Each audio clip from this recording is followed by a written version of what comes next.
burya abandi ngo ntibanyagupfa. Rugo n'umugabo n'abiwe bose bo mu muryango w'Abajabutsi baba ku mutumba wa Gahanga. Bahana urubibe na bene Ruzoviyo wo mu muryango w'Abagirigiri. Iyo miryango ibiri yari imaze imyaka myinshi ibanye neza, mugabo ubu haheze igihe kinini hateye uruzuba. Uburimyi ntibugishoboka kubera urwo ruzuba.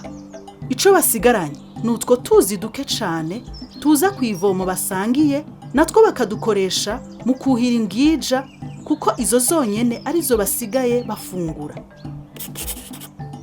Niho Rugo yigira inama yo gusigurira imfura ibi.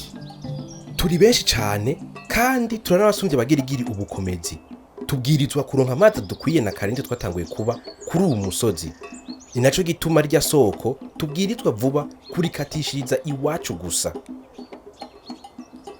Na Ruzoviyo ntiyareze amaboko. Nawe yegera Abagirigiri atangura gusigurira umugambi wiwe babiri muri bo bemewe gusumbya abandi ati: nta mazi akiriwe kuri abantu bose. Nibuke neza yuko rya soko ry'amazi kuva kuri ba sokuru na basokuruza riva mu itongo ryacu baturaze. None ga yemwe niyico tuvuza ko tujya mu gende w'amazi utwigukira twenyene burundu. Nibuke kabiri mu gaturuturu Abajabutsi bazindukira kuri rya soko ngo barikatishe bitwaje amasuka n'ibipawa. Bagize gutya baza babona Abagirigiri nabo basidukanye n'iyonka, nabo nyene atakindi kibazanye. Ngugo uruhagarara rubaye uruhagarara. Bagire batane mu mitwe.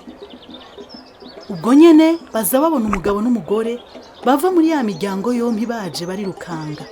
Bati: bangwe nimusubize inkota mu bwubati. Iki kibazo c'ikina ry'amazi twe tugifise ku muzirikanyi, hama turaheza turiyumvira ingene twogitorera mu turama. Twagera rero tubonereho akaryo keza ko kubamenyesha yuko twubuye indi soko ry'amazi kandi menshi cyane. Igisigaye rero ni ugushira inguvu hamwe kugira tuyashikane ngaha. Turakeneye ko mwese mwitanga. Iyo miryango ibiri y'Abajabutsi n'Abagirigiri niko gukubita agatima mpembero, basanga bariyambitse ibara mu gukomeza indyane hagati yabo aho gutorera hamwe umuti w'ingorane basangiye. Ivyo wumvise hamwe vyoshika mu kibani wanyu, wibaza yuko wowe wogira ico ukoze? Mbega hoho wokora iki?